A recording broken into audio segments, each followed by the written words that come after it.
కనుక మత్తయి సువార్తను మనం ధ్యానం చేస్తూ ఉన్నాం. ఈ క్రమంలో మత్తయి సువార్త 18వ అధ్యాయము, అంతేనా, 8వ వచనం వరకు మనం ఆలోచించాం. 9 నుంచి మనం ఆలోచిద్దాం. నీ కన్ను నిన్ను అభ్యంతరపరిచిన ఎడల దాన్ని పెరికి నీ యొద్ద నుండి పారవేయము. 2 కన్నులు కలిగి అగ్నిగల నరకములో పడవేయబడుట కంటే ఒక కన్ను కలిగి జీవములో ప్రవేశించుట నీకు మేలు అన్నాడు. అంటే కన్ను అభ్యంతరం కలుగజేయటం అంటే కన్ను చూడకూడని చూడటం, కంటితో దేవుడికి నచ్చని పనులు చూడటం అనేది అభ్యంతరం. బాప్టిజంతోనే మన శరీరంలోని అన్ని అవయవాలు చనిపోయినాయి. శరీరరీతిగా మనం మరణించాం. ఎప్పుడైతే క్రీస్తులో జీవించామో, క్రీస్తులో కొత్తగా జన్మించామో, మనం శరీరాన్ని దేవుని కొరకు సమర్పించాలి. కాబట్టి ఇప్పుడు ఉన్న కన్ను, ఉన్న చేతులు, ఉన్న కాళ్ళు, ఉన్న నోరు, ఉన్న చెవులు, ఉన్న అవయవాలన్నీ దేవుని పని కోసం ఉపయోగించాలి. అలా ఉపయోగించే సమయంలో అప్పుడప్పుడు అవయవాలు అభ్యంతర పెడతాయి. ఎందుకంటే పాపపు లోకంలోనే బతుకుతున్నాం కాబట్టి అవయవాలన్నీ మనల్ని అభ్యంతరపరుస్తాయి. కాబట్టి ఆ అవయవాల్లో ఏ అవయవం అభ్యంతరపరిస్తే ఆ అవయవం లేదనుకోవాలి, లేదా తీసేసుకున్నాను అనుకోవాలి. పీకేసుకోమంటే నిజంగా గుడ్లు పీకేసుకోవటం కాదు, కానీ ఈ అవయవం నాకు దేవుడి పని కోసమే ఉంది, ఈ అవయవం నాకు దేవుడికి వ్యతిరేకమైన పనులు చేయటానికి ఇది లేదు అని ఫీల్ అవ్వాలి. అది చెప్పటమే అక్కడ ప్రభువారి యొక్క ఉద్దేశం. నీ కన్ను నిన్ను అభ్యంతరపరిచిన ఎడల దాన్ని పెరికి నీ యొద్ద నుండి పారవేయము. 2 కన్నులు కలిగి అగ్నిగల నరకములో పడవేయబడుట కంటే ఒక కన్ను కలిగి జీవములో ప్రవేశించుట నీకు మేలు అన్నాడు. ఎందుకు ఉన్న కళ్ళతో నరకానికి వెళ్ళటం ఎందుకు? కాబట్టి కళ్ళు ఆ విషయంలో లేవనుకుంటే హ్యాపీగా జీవంలో ప్రవేశిస్తావు కదా అని. ఆ దుర్మార్గం చూడాల్సి వచ్చినప్పుడు, దేవుడికి వ్యతిరేకమైన కార్యక్రమాలు చూడాల్సి వచ్చినప్పుడు, దేవుడికి నచ్చని చూడాల్సి వచ్చినప్పుడు కన్ను లేదు అనుకోని నేను పీకేసుకున్నాగా అని ఫీల్ అవ్వాలి అని చెప్తున్నాడు. అలా ప్రతి అవయవం గురించి అలాగే చెప్పాడు. ఆ తర్వాత ఈ చిన్నవారిలో ఒకరినైనను తృణీకరింపకుండా చూచుకొనుడి. వీరి దూతలు పరలోకమందున్న నా తండ్రి ముఖమును ఎల్లప్పుడూ పరలోకమందు చూచుచుందరని మీతో నిశ్చయముగా చెప్పుచున్నాను అంటున్నాడు. అంటే చిన్నపిల్లలు అనగానే ఒక యాంగిల్లో ఆలోచిస్తే పసిపిల్లలు, చిన్నపిల్లలు అనగానే బాప్తీసం తీసుకున్న కొత్తలో ఉన్నవారు కూడా చిన్నపిల్లలతోనే పోల్చడం జరిగింది. ఎందుకంటే పేతురు గారు అంటాడు, పిల్లలారా అంటాడు. పేతురు గారు రాసిన పత్రికలో ఒక మాట మనం చూడగలిగితే ఆయన చిన్నపిల్లలారా అని సంబోధించిన సందర్భం ఉంది. ఒకసారి ఆ మాట చూద్దాం.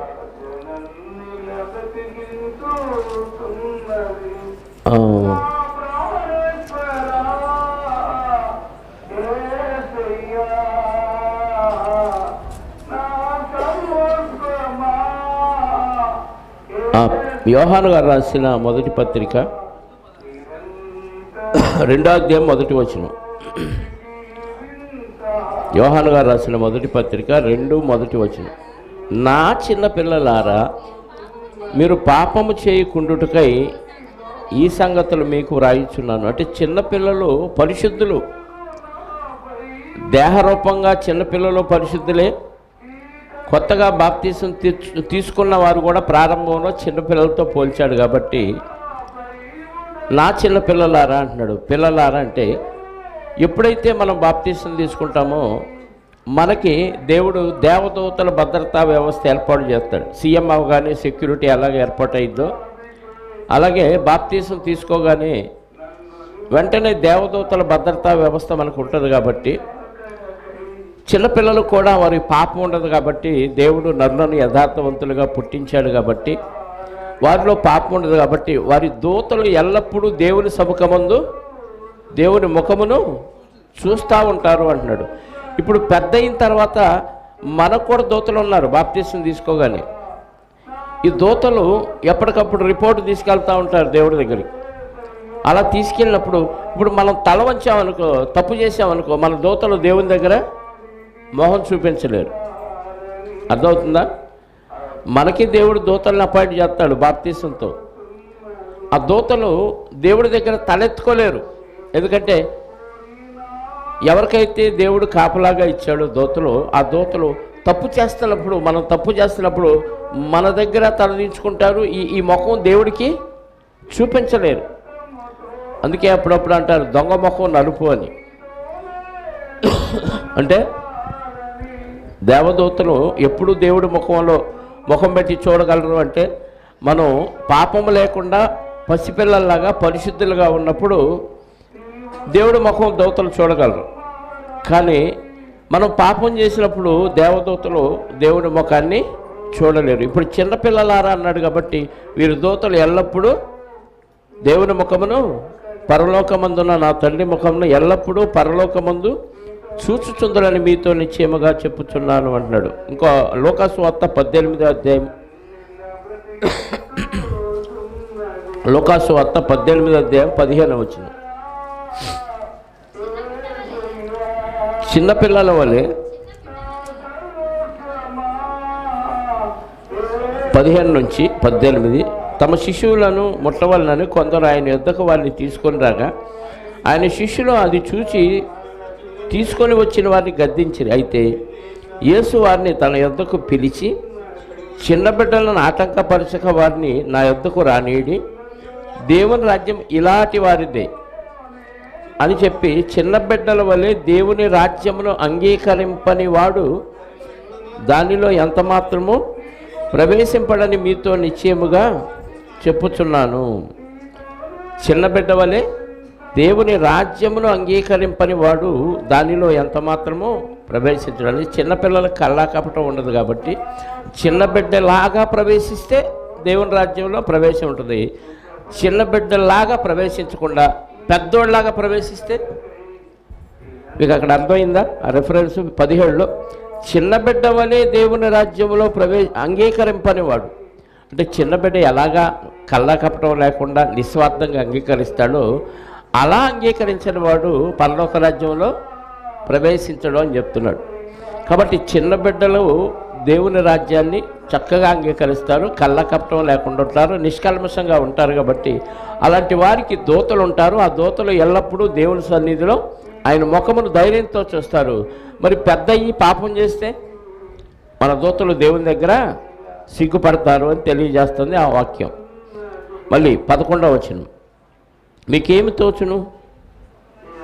ఒక మనుషునికి 100 గొర్రెలు ఉండగా వాటిలో ఒకటి తప్పిపోయిన ఎడల 99 కొండల మీద విడిచి వెళ్ళి తప్పిపోయిన దాన్ని వెతకడా? వాడు దాన్ని కనుగొన్న ఎడల 99 గొర్రెలను గూర్చి సంతోషించున్నంతకంటే దానిని గూర్చి ఎక్కువగా సంతోషించునని మీతో నిశ్చయముగా చెప్పుచున్నాను. అలాగుననే ఈ చిన్నవారిలో ఒకడైనను నశించుట పరలోకమందున్న మీ తండ్రి చిత్తము కాదు. ఈ వచనాల్లోని భావం ఏంటంటే 99 గొర్రెలు ఉన్నాయి, ఒక్క గొర్రె తప్పిపోయింది. ఇప్పుడు 99ని విడిచిపెడతాం మర్యాద, ఒకటే కదా పోయిందని వదిలేయటం మర్యాద. ఏది చేస్తాం మనం అయితే? దీన్ని వదిలేసామనుకో, 99ని వదిలేసి ఒక్కదాని కోసం పోయామనుకో, 99 పాడైతే 99 మీదకి ఏదైనా వచ్చి క్రూర మృగం వచ్చి వాటిని చల్లా చెదరు చేసి తినేస్తే మనం ఏం చేస్తాం? 99 ఎక్కువ, ఒకటి తక్కువ కాబట్టి పోతే పోయింది ఒకటని వదిలేస్తాం. ఈ 99 మీద వీటికి దేవుడికి నమ్మకం, ఆ యజమానికి గొర్రెల కాపరికి నమ్మకం. ఎందుకంటే ఇవి 99 మంచి గొర్రెలు, ఇవి తప్పిపోవు, ఐకమత్యంగా ఉన్నాయి.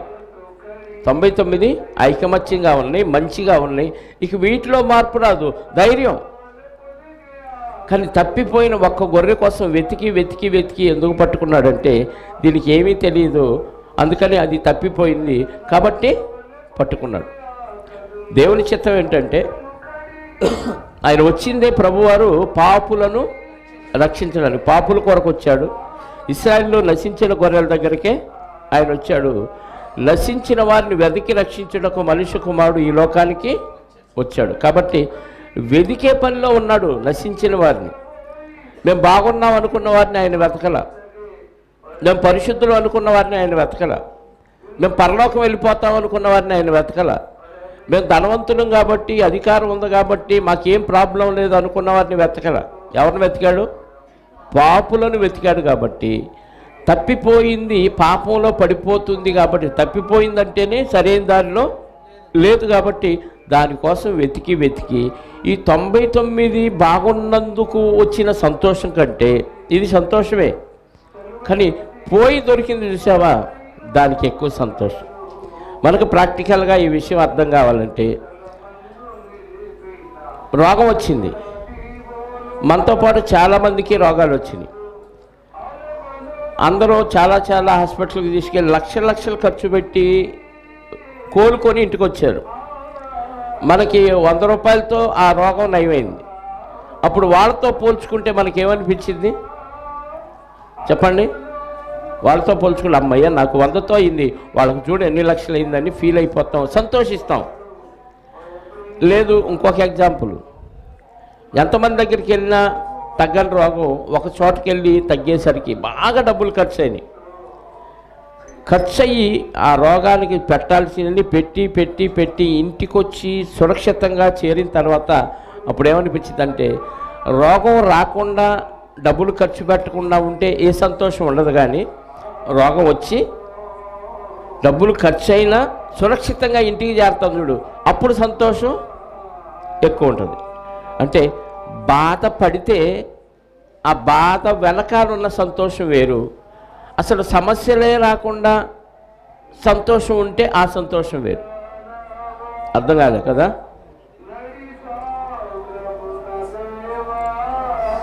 యాక్సిడెంట్ అయింది, బాగా దెబ్బలు తగిలినాయి, ఏమీ ఎరగల, ప్రాణం పోలా, అప్పుడు సంతోషిస్తామా? యాక్సిడెంట్ అవ్వకుండా సురక్షితంగా వెళ్ళి సురక్షితంగా వచ్చాం, అప్పుడు సంతోషిస్తామా చెప్పండి? సురక్షితంగా బయలుదేరి కాడ నుంచి వెళ్ళి సురక్షితంగా వెనక్కి వచ్చేసాం ఇంటికి. కానీ యాక్సిడెంట్ అయ్యి చిన్న దెబ్బలే తగిలి ప్రాణం పోకుండా, ఎముకలు ఎరగకుండా, పెద్ద గాయాలు తగలకుండా వస్తే ఎక్కువ సంతోషిస్తామా? గాయాలు తగిలి చిన్నవి తగిలి పెద్దవి తగలకుండా వస్తే సంతోషిస్తాం. మామూలుగా వెళ్ళి మామూలుగా వస్తే పెద్ద సంతోషం ఉండదు. అంటే పోయి దొరికితే, తప్పిపోయి దొరికితే సంతోషం ఎక్కువ, అసలు తప్పిపోకుండా ఉంటే సంతోషమే. దీన్ని మించిన అధికమైన సంతోషం చెడిపోయి బాగుపడటం. అందరం చెడిపోయాం, అందరం క్రీస్తు రక్తంలో కడగబడి బాగుపడ్డాం. కాబట్టి చెడిపోకుండా ఉన్నవాడి కంటే చెడిపోయి బాగుపడిన వాడి పట్ల దేవుడు ఎక్కువ సంతోషిస్తాడు. దీన్ని బట్టి మనకేం అర్థం అవ్వాలంటే, చెడిపోదాం బాగుపడదామనే వీలైనంత వరకు చెడిపోకుండా తప్పిపోకుండా ఉండటానికి చూసుకోవాలి. పొరపాటున తప్పిపోతే ఆ వాక్యం వెతుకుతానే ఉంటుంది. నేను వెతికినప్పుడు ఆయనకి దొరికితే దేవుడు సంతోషిస్తాడు, పరలోకంలో దేవునికి ఆనందం. ఇది ఆ 3-4 వచనాల్లోని సారం. 14లో అలాగునని ఈ చిన్నవారిలో ఒకడైనను నశించుట పరలోకమందున మీ తల్లి చిత్తము కాదు, ఎవ్వరూ నశించాలని దేవుని చిత్తం కాదు, అందరూ అంతటా మారు మనసు పొంది రక్షించబడాలన్నదే దేవుని చిత్తం అనేది మనకి ఇక్కడ అర్థం కావాలి. ఒక్కడ కూడా తప్పిపోవటం దేవుడికి ఇష్టం లేదంటే, దేవుడి ఇష్టాన్ని మనలో ఎంతమంది నెరవేరుతున్నాం, మన చుట్టూ ఉన్న వారిని ఎంతమందిని తప్పిస్తున్నాం. ఆయనేమో ఎవరూ తప్పిపోకూడదు, వెతికి పట్టుకోండి అంటున్నాడు, నేను పట్టుకుంటానంటున్నాడు. మనమేమో వెతకట్లా, మన చుట్టూ ఉన్నారు, వెతకకుండానే మనకు చాలామంది దొరుకుతారు, వెతికితే ఇంకెంతమంది దొరుకుతారు. మనం మాత్రం అస్సలు తప్పిపోయిన వాళ్ళ గురించే పట్టించుకోం. మనం ఏందో, మన పరిస్థితి ఏందో, మన ఇల్లు ఏందో, మన కుటుంబం ఏందో, మన పనులు ఏంటో, మన వ్యాపకం ఏంటో, మన ఫోన్ ఏంటో, మన జల్సా ఏంటో. అంతేగాని తప్పిపోయిన వాటి గురించి మనం అస్సలు పట్టించుకోవట్లేదు. దేవుడు మాత్రం ఒక్కడు తప్పిపోయినా బాధపడుతున్నాడు, వెతికి ఆ యజమానుడు పట్టుకుంటున్నాడు. 15వ వచనం, మరియు నీ సహోదరుడు నీ ఎడ్ల తప్పిదము చేసిన ఎడ్ల నీవు పోయి నీవును అతడు ఒంటరిగా ఉన్నప్పుడు అతన్ని గద్దించుము. అతడు నీ మాట వినిన ఎడల నీ సహోదరుని సంపాదించుకొంటివి. జాగ్రత్తగా వినండి. నీ సహోదరుడు నీ ఎడల తప్పిదము చేసిన ఎడల, వింటున్నారా? ఏమో నీ సహోదరుడు నీ ఎడల తప్పు అంటే పర్సనల్, ఇది కంబైన్డ్ కాదు, అందరికీ సంబంధించి కాదు, పర్సనల్గా మన ఎడల మన సంఘంలో ఉన్న ఒక వ్యక్తి తప్పు చేస్తే, ఆడు చేశాడు కాబట్టి తప్పు, ఆడే నన్ను క్షమాపణ అడగాలి అనాలా? మనం వెళ్ళి వాడి దగ్గర చెప్పి గద్దించమన్నాడు. అక్కడ ఏముంది? నీ సహోదరుడు నీ ఎడల తప్పిదము చేసిన ఎడల నీవు పోయి నీవును అతడును, మళ్ళీ ఆడి దగ్గర నలుగురు ఉన్నప్పుడు నీ దగ్గర నలుగురిని తీసుకొని వెళ్ళమల్లా. వాడు సింగిల్గా ఎక్కడ దొరుకుతాడో అక్కడ పట్టుకొని అతన్ని గద్దించు. గద్దించంటే కేకలేయమని కాదు. మనకు గద్దించడం అంటే ఏమర్థమైంది? కేకలేయమని అర్థమైంది. కేకలేయమని కాదు, గద్దించడం అంటే వాక్యము ద్వారా ఏంటి నువ్వు చేసిన తప్పేంటి, మళ్ళీ నువ్వే వెనక్కి వెళ్ళిపోయావేంటి, చేసింది తప్పు నువ్వు కదా, ఎందుకు అలా వెళ్ళిపోయావని వాక్యంతో హెచ్చరించాలి. అది గద్దింపది. జనం ఉన్నప్పుడా ఒంటరిగానా? ఒంటరిగా ఉన్నప్పుడు గద్దించు. తర్వాత అతడు నీ మాట వింటే నీవు నీ సహోదరును సంపాదించుకుంటావు. ఓకే, వెళ్ళలేదు. నెక్స్ట్ ఏం చేయమన్నాడు? అతను వినని ఎడల 2-3 సాక్షుల నోట ప్రతి మాట స్థిరపరచబడినట్టు నీవు ఒకరిద్దరిని వెంటబెట్టుకొని అతని వద్దకు పొమ్ము. ముందు పర్సనల్గా వెళ్ళు, సింగిల్గా ఉన్నప్పుడు కలువు. నువ్వు సింగిల్గా వెళ్ళి అతన్ని గద్దించు. వింటే సంపాదించుకుంటావు, వినకపోతే నెక్స్ట్ 2-3 సాక్షులు తీసుకొని వాళ్ళ ఎదురుగా నువ్వు వెళ్ళి చెప్పు. అప్పుడు కూడా వినకపోతే అతడు వారి మాట వినని ఎడల ఆ సంగతి సంఘమునకు తెలియచెప్పుము. అతడు సంఘపు మాటయు వినని ఎడల అతన్ని నీవు అన్యునిగాను సుంకర్నిగాను ఎంచుకొనుము. అంటే 3 స్టెప్పులు ఉన్నాయి. మొదటి స్టెప్ ఏంటి? సింగిల్గా ఉన్నప్పుడు, అతను సింగిల్గా ఉన్నప్పుడు వెళ్ళి వాక్యంతో గద్దించు. అతనే చేశాడు తప్పు, వినలేదు. తర్వాత 2-3 సాక్షులు తీసుకొని వెళ్ళి చెప్పు. ఎందుకంటే ధర్మశాస్త్రంలో 2-3 సాక్షులు ఉంటేనే కానీ ఏదైనా చెల్లదు సాక్ష్యం. ఒకసారి ద్వితీయోపదేశకాండం 19వ అధ్యాయము 15వ వచనం చూడండి. ద్వితీయోపదేశకాండం 19వ అధ్యాయము 15వ వచనం. నీవు చేయి సమస్త పాపములు ఏ అపరాధమును గూర్చియే గాని ఏ పాపమును గూర్చియే గాని ఒక సాక్షి యొక్క సాక్ష్యమును అంగీకరింపకూడదు. 2 సాక్షుల మాట మీదనైనను 3 సాక్షుల మాట మీదనైనను ప్రతి సంగతి స్థిరపరచబడును అంటున్నాడు. అంటే 2 కానీ 3 కానీ సాక్షులు ఉంటే అప్పుడు స్థిరపరచబడింది సాక్ష్యం. అందుకే యేసుక్రీస్తు వారు ఏం చెప్పాడు? 2-3 సాక్షులు తీసుకొని అతనితో చెప్పు. ఇదిగో నేను పర్సనల్గా వచ్చాను, చెప్పాను, వాడు వినలేదు. ఇప్పుడు 2-3 తీసుకొని వెళ్ళి చెప్తున్నాను. అప్పుడైనా వినలేదా? వింటే నీ సహోదరుని సంపాదించుకుంటావు, వినకపోతే నెక్స్ట్ ఏం చేయమన్నాడు? సంఘానికి చెప్పు, సంఘంలో ప్రకటించు. పలానోడు నా ఎడల ఈ తప్పు చేశాడు, నేను పర్సనల్గా వెళ్ళి కలిశాను, వాడు వినలేదు. 2-3 సహోదరులను తీసుకొని వెళ్ళి చెప్పాను, అయినా వినలేదు. ఇప్పుడు సంఘానికి చెప్తున్నాను. సంఘం మాట అతను విననియాలంటే ఇప్పుడు సంఘం అంతా వెళ్ళాలి. సంఘానికి చెప్పాడు, సంఘం ఏం చేయాలి? సంఘపు మాట అతడు విననియాలంటే సంఘం వెళ్ళి చెప్పాలా? చెప్పాలి. అప్పుడు సంఘం అంతా వెళ్ళి చెప్పినా వినకపోతే అతడు అన్యునిగాను సుంకర్నిగాను విడిచిపెట్టు. ఇక దేవుడి సంబంధి కాదు, వదిలేసే అన్నాడు. ఈ 3 స్టెప్పుల్లో మనం ఏ స్టెప్పు పాటించం. మొదటిసారి సింగిల్గా వెళ్ళి కలము, 2-3 సాక్షులు తీసుకొని వెళ్ళము, సంఘానికి చెప్పం, చెవులు కొరుక్కుంటూ మనమే సైలెంట్గా అలిగి మానేస్తాం కదా. ఏం జరిగిందో తెలీదు, ఎందుకు అలిగారో తెలీదు, సడన్గా సంఘం మానేస్తారు. తప్పు జరిగింది ఎక్కడో తెలీదు, ఎందుకు జరిగిందో తెలీదు, ఎందుకు మానేశారో అంటే వాక్య విరుద్ధంగా ప్రవర్తిస్తున్నాం అని అర్థం.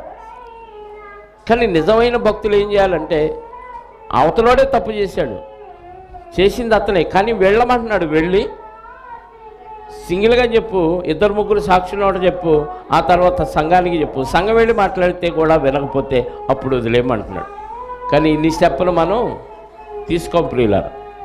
వాక్యాన్ని ఫాలో అయితే మనకు నిత్య జీవం. కాబట్టి ఇంత ఓర్పు సహనం కావాలి.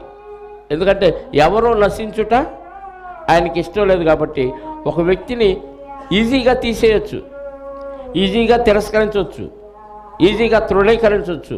కానీ ఒక వ్యక్తిని సంపాదించుకోవడం చాలా కష్టం కదా. ఒక వ్యక్తిని పోగొట్టుకోవటానికి సెకండ్ చాలు, కానీ ఒక వ్యక్తిని సంపాదించుకోవటానికి ఎన్నో ప్రసవ వేదనలు పడితే కానీ ఒక వ్యక్తిని సంపాదించుకోలేము. పోగొట్టుకోవటం ఏముందండి, ఒక్క డైలాగ్ వదిలితే చాలు కట్టిఫ్ అయిపోద్ది కదా. చెడగొట్టుకోవటం ఈజీ, కట్టడం కష్టం. టైం పట్టింది కట్టడానికి, చెడగొట్టడానికి నిమిషం చాలు. కాబట్టి ఒక సహోదరుడు తప్పు చేస్తే ఈ ప్రాసెస్లో మనం సమాధాన పడాలి అనేది యేసుక్రీస్తు వారు చెప్తున్న మాట. 18వ వచనం, భూమి మీద మీరు వేటిని బంధింతురో అది పరలోకమందును బంధింపబడును, భూమి మీద వేటిని విప్పుదురో అవి పరలోకమందును విప్పబడినని మీతో నిశ్చయముగా. అంటే ఈ బంధించటం ఏంటి, విప్పటం ఏంటి? ఏమన్నా గొర్రెలు, ఎడ్లు, మేకల? బంధించేది మేకలు, గొర్రెలు, ఎడ్లని, విప్పేది కూడా పశువుల్ని. ఈ పశువులు, గొడ్లు, బర్రెల గురించి కాదు, కానీ వేటిని పరలోకం రాకుండా నువ్వు బంధించేస్తావో. అంటే ఒక వ్యక్తికి సువార్త చెప్పలేదు అనుకోండి, అతన్ని బంధించేసావు. అర్థమైందా? ఒక వ్యక్తికి సువార్త చెప్పావు, అతను విప్పేశావు, ఆ బందికానాలో నుంచి విప్పేశావు. సువార్త చెప్పలేదంటే ఆల్రెడీ వాడు బంధించబడి ఉన్నాడు, నువ్వు కూడా బంధించేశావు. అర్థమైందా? ఒక వ్యక్తికి సువార్త చెబితే విడిపించినట్టు, చెప్పకపోతే బంధించినట్టు. ఇప్పుడు ఎంతమందిని మనం బంధించేసాం చెప్పండి? 2-3 ఎవరైతే బంధిస్తారో అక్కడ బంధించబడును. అంటే పరలోకంలో శాంక్షన్ అయ్యిద్ది. ప్రభా వాళ్ళకు సువార్త వద్దు, చెప్పను అని అంటే దేవుడు ఓకే అంటాడు. అది వాక్యానుసారం అయితే. కానీ వాక్యానుసారం కాకుండానే మనం చెప్పేయట్లా.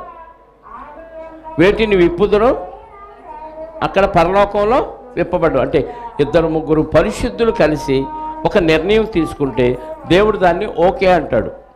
2-3 సహోదరులు కలిసి వాడికి వద్దు, వాడికి చెప్పొద్దు, వాడిని వెలేసాం అని అన్నారనుకోండి, దేవుడు వెలేస్తాడు. ఏ పరిస్థితుల్లో దాన్ని బంధించాలి మనం? దానికి ప్రత్యేకమైన కారణాలు కావాలి. ఇప్పుడు అన్యునిగాను సుంకరిగాను అతన్ని మీరు ఎంచండి అని చెప్పాడు.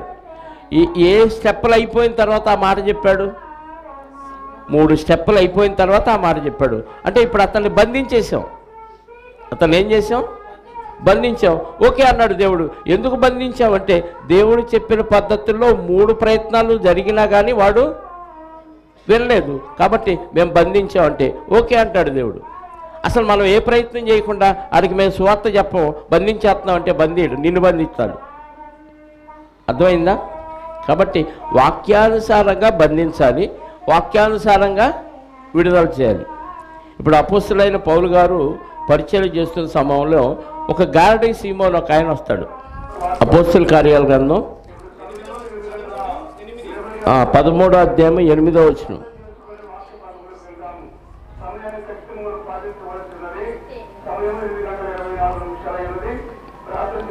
అయితే ఎలుమ ఆ అధిపతిని విశ్వాసం నుండి తొలగింపవాలని యత్నము చేసి వారిని ఎదిరించాను. ఎలుమ అను పేరునకు గారడీ వాడని అర్థం. అందుకు పౌలు అనబడిన సౌలు పరిశుద్ధాత్మతో నిండినవాడై అతన్ని తేరి చూసి, సమస్త కపటముతోనూ సమస్త దురాత్మతోనూ నిండిన వాడ, అపవాది కుమారుడా, నీ సమస్త నీతికి విరోధి, నీవు ప్రభు యొక్క తిన్నని మార్గములను చెడగొట్టడం మానవా? ఇదిగో ప్రభువు తన చెయ్యి నీ మీద ఎత్తి ఉన్నాడు, నీవు కొంతకాలం గుడ్డివాడవై సూర్యుని చూడకుందువని చెప్పాను. వెంటనే మబ్బును చీకటియు అతన్ని కమ్మెను గనుక అతడు తిరుగుచు ఎవరైనా చెయ్యి పట్టుకొని నడిపింతురా అని వెదకుచుండెను. అంతటా అధిపతి జరిగిన దాన్ని చూసి ప్రభువు బోధకు ఆశ్చర్యపడి విశ్వసించాను. ఎలుమ అనేవాడిని ఏం చేశాడు? గుడ్డివాడు అయిపోతావు అనగానే వెంటనే గుడ్డివాడైపోయాడు. అతను బంధించేశాడు. అలా నిజమైన భక్తులు, వాక్యానుసారంగా ఉన్న భక్తులు భూమి మీద వేటిని బంధిస్తే అవి పరలోకంలో బంధించేస్తారు. భూమి మీద వేటిని విప్పితే అవి పరలోకంలో కూడా విప్పబడు. అది ఆశీర్వాదాలు కానీ శాపాలు కానీ ఏవైనా సరే. తర్వాత వచ్చిన మరియు దీనికి ఒకసారి 16వ అధ్యాయం 19వ వచనం కూడా చూడగలిగితే గతంలో మనం చదివాము. పరలోక రాజ్యము తాళపు చెవులు నీకు ఇచ్చేదను, నీవు భూలోకమందు దేన్ని బంధించుదో అది పరలోకమందులో బంధించబడును, భూలోకమందు దేన్ని విప్పుదువో అది పరలోకమందు విప్పబడినని అతనితో చెప్పాను. ఆల్రెడీ ముందే పేతురు గారికి తాళం చెవి ఇచ్చాడు. అంటే ఇక్కడ తాళం ఓపెన్ చేస్తే అక్కడ ఓపెన్ అయింది, ఇక్కడ క్లోజ్ చేస్తే పరలోకపు తాళం మూతబడిపోయింది. అదే విషయం ఇక్కడ చెప్పాడు. అలాగే యోహాను సువార్త 20వ అధ్యాయము 23వ వచనం. యోహాను సువార్త 20వ అధ్యాయము 23వ వచనం.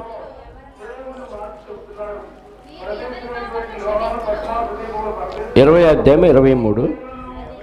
మీరు ఎవరి పాపములు క్షమింతురో అవి వారికి క్షమించబడును, మీరు ఎవరి పాపములు నిలిచియుండ నిత్తురో అవి నిలిచియుండునని. అంటే నువ్వు విప్పావు అంటే అర్థం ఏంటి? వాక్యం చెప్పావు అని అర్థం. నిలిచించావంటే వారి పాపాలు వారికి వాక్యం చెప్పలేదు అని అర్థం. అంటే టోటల్గా కీ ఎవరికి ఇచ్చాడు? పేతురు గారికి ఇచ్చాడు. ఆ కీ ఇప్పటి వరకు మనకి వచ్చేసింది. ఇప్పుడు నువ్వు విప్పుతావా క్లోజ్ చేస్తావా నీ చేతిలో పెట్టాడు. విప్పితే అక్కడ విప్పుతాడు, క్లోజ్ చేస్తే అక్కడ క్లోజ్ చేస్తాడు. అది వాక్యానుసారం అయితేనే. క్లోజ్ చేయాలంటే ఆషామాషికి కాదు, విప్పటం ఎట్టయినా విప్పేయచ్చు. వాక్యం చెప్పటం ఈజీ, కానీ వాక్యాన్ని బంధించటం చూసారా, క్లోజ్ చేయటం అది చాలా కష్టం. దానికి ప్రత్యేకమైన కారణాలు ఉండాలి. ఇందాక చెప్పాం కదా సహోదరుడి విషయంలో, అలాంటి ప్రత్యేకమైన కారణాలను బట్టి క్లోజ్ చేయాలి. కాబట్టి ఆషామాషిగా నేను వాడికి సువార్త చెప్పను, వాళ్ళ ఇంటికి వెళ్ళను, వాళ్ళతో నేను పలకను, వాళ్ళకి మాకు అస్సలు పడదు, ఇట్లాంటి మాటలు అస్సలు మాట్లాడకూడదు. వీలైనంత వరకు విప్పటానికే ప్రయత్నం చేయాలి. నెక్స్ట్ వచ్చిన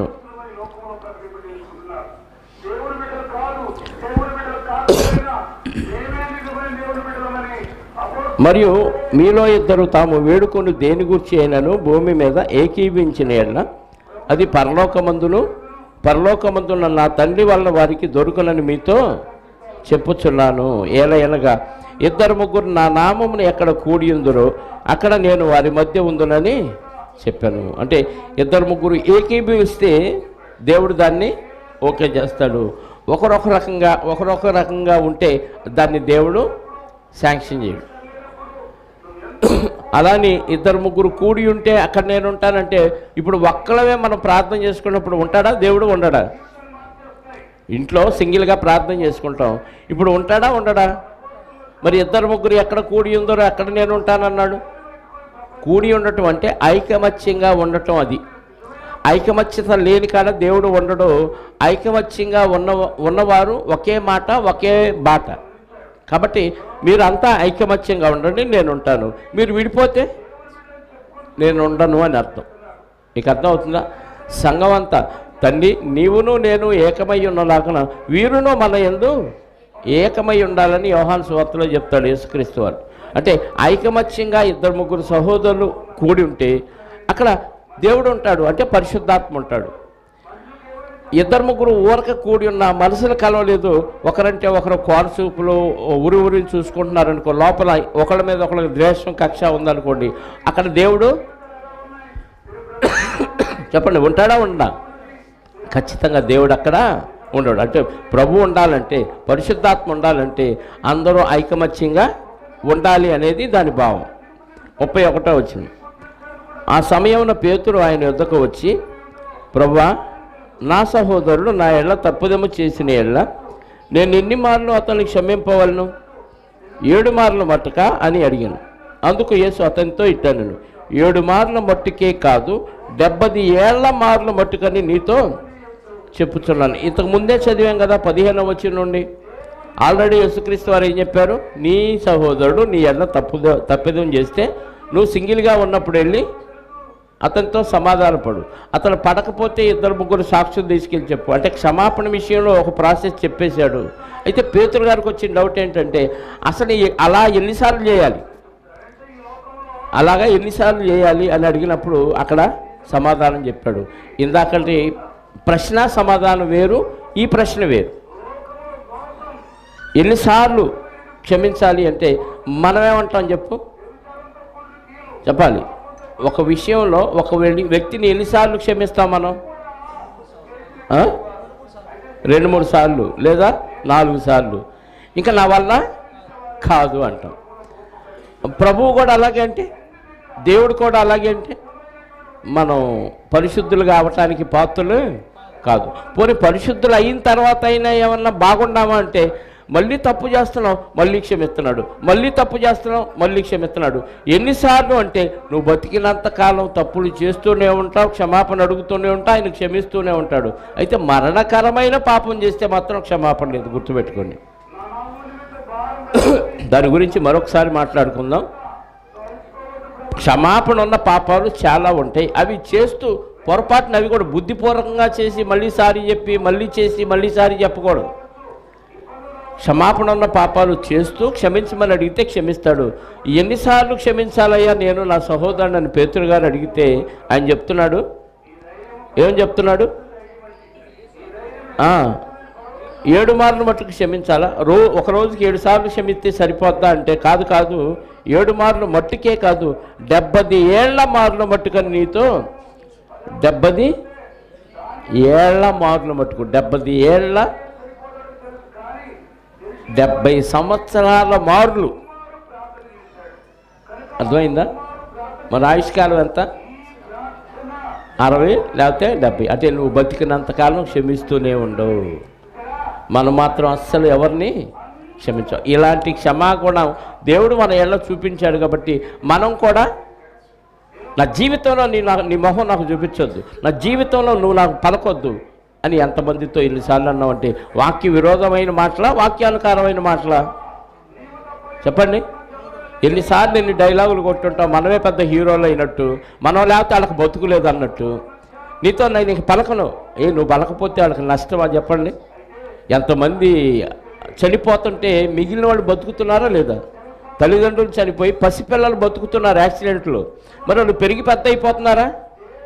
పసిపిల్లలే పెరిగి పెద్ద అయిపోయి ప్రయోజనాలు అవుతుంటే నేను లేకపోతే వాళ్ళకి జరగదు, నీతో నాకు కట్టేఫు, నేను క్షమించను, నువ్వు నాకు మొహం చూపించొద్దు అని అంటున్నావంటే మన పరిస్థితి ఏంటంటే మనల్ని మనం గొప్పోళ్ళుగా ఫీల్ అయిపోతున్నాం. ఎంత గొప్పోళ్ళు అంటే దేవుడి కంటేనో ప్రభువు కంటేనో గొప్పోడుగా ఫీల్ అయిపోతున్నాం. నేను లేకపోతే వాళ్ళకి బతుకులేదు అన్నట్టు ఫీల్ అవుతున్నాం కదా. నేను లేకపోతే వాళ్ళకి బతుకులేదు అన్నట్టుగా ఫీల్ అవుతున్నాం. కానీ ప్రభువారు క్షమాగుణం ఎలా ఉందంట? నువ్వు బతికినంతకాలం క్షమించు. అయితే దీనికి ఒక కండిషన్ ఉంది. ఆ కండిషన్ మత్తయ్య గారు చెప్పలేదు కానీ లూకా గారు చెప్పారు. ఒకసారి 17వ అధ్యాయం లూకాసు వార్త 3-4 వచనాలు చూద్దాం ప్రియులారా. లూకాసు వార్త 17వ అధ్యాయం 3-4 వచనాలు. మీ విషయమై మీరేం జాగ్రత్తగా ఉండండి. నీ సహోదరుడు తప్పిదము చేసిన ఎడల, ఇందాక చెప్పాడు కదా, అతన్ని గద్దించు. అతడు మారు మనసు పొందిన ఎడల అతన్ని క్షమించు. అతడు ఒక దినము 7 మార్లు నీ ఎడల తప్పు చేసి, ఈ విషయం అత్తయ్య గారు రాయాల 15వ వచనం నుండి మనం చదివాం కదా. సింగిల్గా ఉన్నప్పుడు వెళ్ళి మాట్లాడు, గద్దించు. వాడు వింటే సంపాదించుకుంటావు, వినకపోతే నెక్స్ట్ 2-3 సాక్షులు తీసుకొని వెళ్ళు. అప్పుడు వినకపోతే సంఘానికి చెప్పు, సంఘం చెప్పినా వినకపోతే అప్పుడు వదిలే అన్నాడు. ఇక్కడ 7 మార్లు, ఒకరోజు 7 సార్లు తప్పు చేసి 7 సార్లు, ఒక దినమును 7 మార్లు తప్పిదము చేసి 7 మార్లు నీ వైపు తిరిగి మారు మనసు పొందిన ఎడల అతన్ని క్షమించవలెను. ఇది లాజిక్ పాయింట్. అంటే నువ్వు వాడు రోజుకి 7 సార్లు తప్పు చేసినా క్షమించు, నో ప్రాబ్లం. అయితే ఆడికి మారు మనసు లేకుండా ఏదో క్షమించు అని నోటి మాట అన్నాడు అనుకో, అక్కడ మారు మనసు పొంది క్షమించమని అడిగిన ఎడల నువ్వు ఎన్నిసార్లైనా క్షమించు. అర్థమైందా? అంటే అవతల వ్యక్తిలో మార్పు రావటానికి నువ్వు క్షమించాలి. ఆటలు అసలు మార్పే రాట్లా, ఎందుకు క్షమించాలి చెప్పండి? ఎవరిని క్షమించాలి? మారు మనసు ఉన్నవాడిని ఎన్నిసార్లు అయినా క్షమించు, జీవితం అంతా క్షమించు. మారు మనసు రావట్లేదా, ఆడిని క్షమించాల్సిన అవసరం లేదు.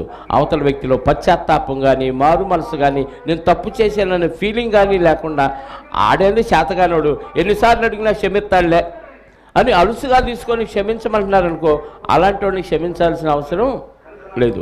అది వాక్యాన్ని బట్టి మనం వివేచించి నిర్ణయం తీసుకోవాలి. ఆడి సంగతి అంతా నాకు తెలిసిలే, ఆడికి నిజమైన మారు మనసు లేదని మనం అనుకుంటే సరిపోదు. నిజంగా అలాంటి ఫీలింగ్ అతనికి ఉందా లేదా 1కి 10 సార్లు టెస్ట్ చేసి అప్పుడు అలాంటి మారు మనసు లేదు అన్నప్పుడు, ఎందుకంటే ఉంటే ఏం చేస్తాడు, వెంటనే క్షమాపణ అడుగుతాడు. మారు మనసు పొంది నిజమే బ్రదర్ పొరపాటు అయింది, ఏదో ఆవేశంలో అన్నాను, క్షమించు అని వెంటనే క్షమాపణ అడుగుతాడు. అది అడిగే విధానం వేరుంటుంది. ఏదో ఈడు సిగ్గులేని వాళ్ళే క్షమించు అని అంటే ఆడే క్షమిస్తాడులే అన్నట్టుగా అడిగితే అలా ఉంటుంది. అది గర్వంతో కూడిన క్షమాపణ.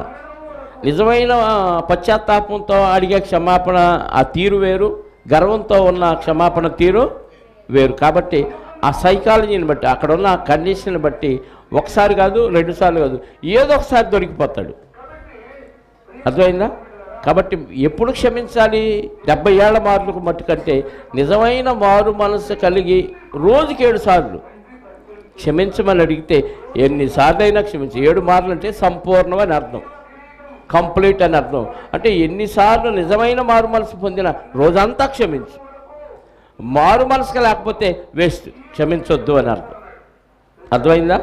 ఓకే, నెక్స్ట్ వచనం. ఎన్నో వచనం? 23. ఆపేద్దామా? అరిసేసి చెప్పాల్సి వస్తున్నా నేను.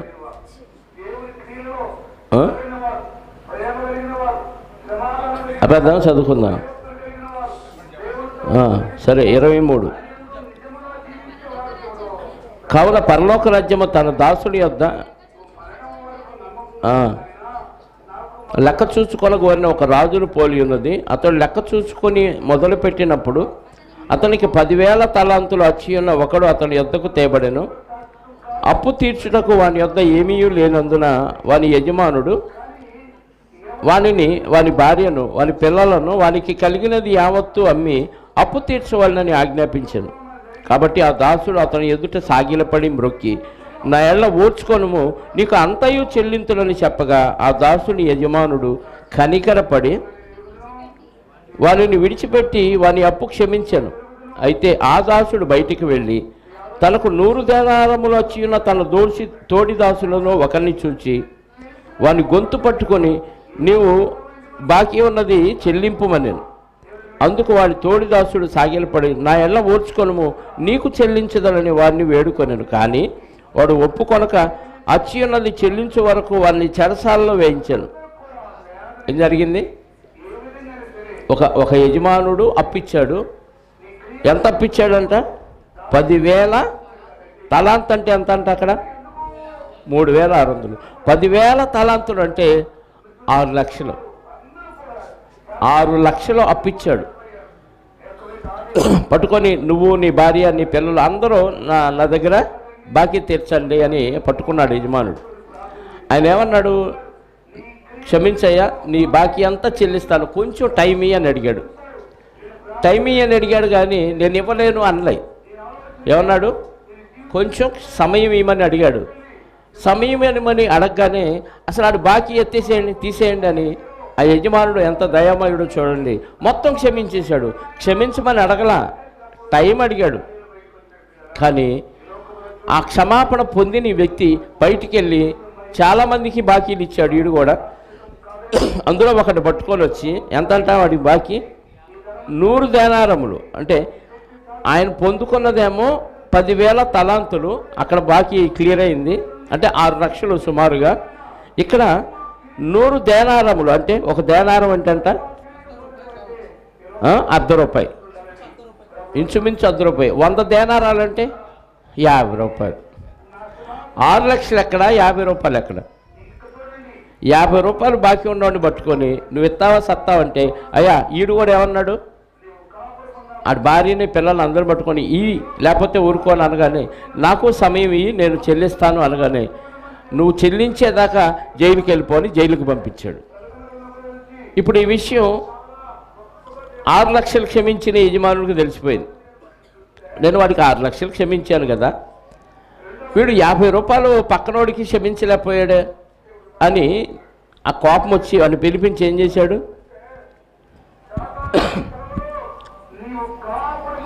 అందుకు ఆ తోడిదాసుడు సాగిలపడి, నా ఎల్ల ఓర్చుకోలేము, నీకు చెల్లించాలని వాడిని వేడుకొని కానీ వాడు ఒప్పుకొనక అచ్చినది చెల్లించే వరకు వాళ్ళని చెరసాల్లో వేయించాడు. కాగా వాళ్ళ తోడిదాసుడు జరిగినది చూసి మిక్కిలి దుఃఖపడి వచ్చి జరిగినదంతా తన యజమానికి వివరముగా తెలిపిరి. అప్పుడు వాని యజమానుడు వాళ్ళని పిలిపించి, చెడ్డదాసుడా, నీవు నన్ను వేడుకొంటివి కనుక నీ అప్పంతయు క్షమించితిని. నేను నిన్ను కరుణించిన ప్రకారము నీవును నీ తోడిదాసుని కరుణింపవలసి ఉండేను కదా అని వానితో చెప్పాను. అందుచేత వాని యజమానుడు కోపపడి తనకు అచ్చియున్నదంతయు చెల్లించు వరకు బాధపరుచు వారికి వారిని అప్పగించెను. మీలో ప్రతివాడును తన సహోదరుని హృదయపూర్వకముగా క్షమించని ఎడల నా పరలోకపు తండ్రియు ఆ ప్రకారం మీ ఎడల. ఈ స్టోరీ అంతా ఎందుకు చెప్పాడు ఉపమానం? దేవుడు మన పాపాలు క్షమించాడు అంటే ఎక్కువ క్షమించాడు. ఆ యజమానుడు దేవుడైతే 6 లక్షలు క్షమించబడిన వ్యక్తులు ఎవరయ్యా అంటే మనమే. అంటే ఎక్కువ పాపాలు క్షమించాడు. ఇప్పుడు మన దగ్గర చిన్న పాపం చేసిన సహోదరుని 50 రూపాయల పాపం అనుకుందాం, అది 6 లక్షల పాపం అనుకుందాం. చిన్న తప్పు చేసిన సహోదరుని కూడా క్షమించకపోతే అంత క్షమించిన ఆ యజమాని ఏం చేస్తాడు మనల్ని చెప్పండి? 6 లక్షలు రద్దు చేయకపోగా వచ్చి బంధించి హింసించే వాళ్ళకి అప్పచెబుతాడు, అంటే నరకానికి పంపిస్తాడని అర్థం. నిజంగా దేవుడు మనల్ని క్షమించిన విధానాన్ని ఒకసారి ఆలోచించుకుంటే, మనం మంచివాళ్ళం అయితే క్షమించలేదు, మనం ఇంకానూ పాపులమై ఉండగా ఆయన కుమారుడు రక్తం మనకు ఉపయోగపడింది. మనం ఇంకానూ అపరాధాల్లో పడి ఉన్నప్పుడే దేవుడు క్షమించి మనల్ని పరిశుద్ధులుగా తీర్చడానికి తన ప్రియకోణ కుమారుని పంపితే, ఆ త్యాగం మనకు అర్థమైతే మనం ఎదుటోళ్ళని ఏం చేస్తాం? నా వల్ల కాదు, నేను క్షమించను అనకూడదు. ఇక అదే డైలాగ్ దేవుడు కూడా అంటే మనం నరకమే కదా. అంటే నా వల్ల కాదు నువ్వు అన్నావు అంటే నువ్వు కూడా అంతే అను ప్రభువా అని దేవుడికి పర్మిషన్ ఇచ్చినట్టే. నేను క్షమించను అని అన్నావంటే నేను కూడా క్షమించను అంటాడు దేవుడు. అంటే నువ్వు క్షమించిన ప్రకారం దేవుడు క్షమిస్తాడు. అలా పరలోక సంబంధమైన ప్రార్థన నేర్పిస్తూ 6వ అధ్యాయంలో ఏమన్నాడు? ఇదే మత్తయి సువార్తలో, మీ అపరాధములు, ఒక మాట చూడండి, మత్తయి సువార్త 6వ అధ్యాయము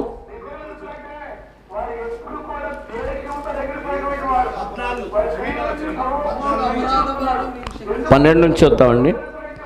మా రుణస్థులను మేము క్షమించున్న ప్రకారము మా రుణములో క్షమించు. మా రుణస్థులను మేము క్షమించున్న ప్రకారం మా రుణాలు, అంటే నువ్వు క్షమిస్తే నువ్వు కూడా క్షమించు, మేము క్షమించకపోతే నువ్వు కూడా క్షమించొద్దు అని అర్థం. అలాగే మమ్మల్ని శోధనలోకి దృష్టి నుంచి తప్పించుము.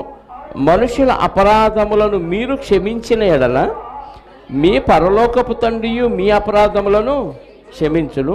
మీరు మనుషుల అపరాధములను క్షమించకపోయిన ఎడల మీ తండ్రియు మీ అపరాధాలను చేసుకున్నవాడికి చేసుకున్నంత. అర్థమైందా? నువ్వు క్షమిస్తే దేవుడు క్షమిస్తాడు, నువ్వు క్షమించకపోతే దేవుడు క్షమించడు. అంటే నువ్వు క్షమించొద్దయ్యా అని మనమే క్షమించక దేవుడికి చెప్పకనే చెప్తున్నాం. మనం ఎవరినైనా క్షమించలేదుకో, నువ్వు కూడా క్షమించొద్దురా తండ్రి అని చెప్పేస్తున్నావు. సరే నువ్వే చెప్పావుగా, నువ్వు క్షమించలేదు కదా, నేను కూడా క్షమించను, వెళ్ళిపో నరకానికి అంటాడు. అంటే క్షమాగుణం గురించి ఈ అధ్యాయం అంతా మనకు తెలియజేస్తుంది.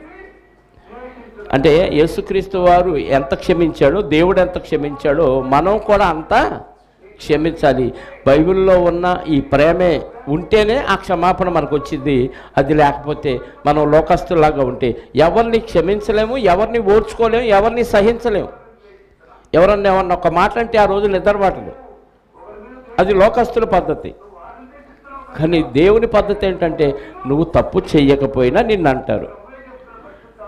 క్రీస్తు శరీరమందు శ్రమపడిన గనుక అట్టి మనసును మీరును ఆయుధంగా ధరించుకోండి అని పేతురు రాసిన మొదటి పత్రిక 4వ అధ్యాయంలో చెప్తున్నాడు. కాబట్టి క్రైస్తవుడైనందుకు శ్రమలు అనుభవించడానికి సిద్ధపడినప్పుడు ఎవడేమంటే మనకేంటి, అన్నీ ఆయనకు అప్పచెప్పేసి ప్రశాంతంగా ఉండే అవకాశం దేవుడిచ్చాడు. కాబట్టి ఆ అవకాశాన్ని సద్వినియోగం చేసుకొని ప్రతి ఒక్కరిని క్షమించే పనిలో ముందుకు సాగాలని ప్రభు పేరట ప్రేమతో మనవి చేస్తూ ఈ మాటలు ముగిస్తున్నాను. 19వ అధ్యాయం వచ్చేవారం మనం నేర్చుకుందాం. అయిపోయిందా?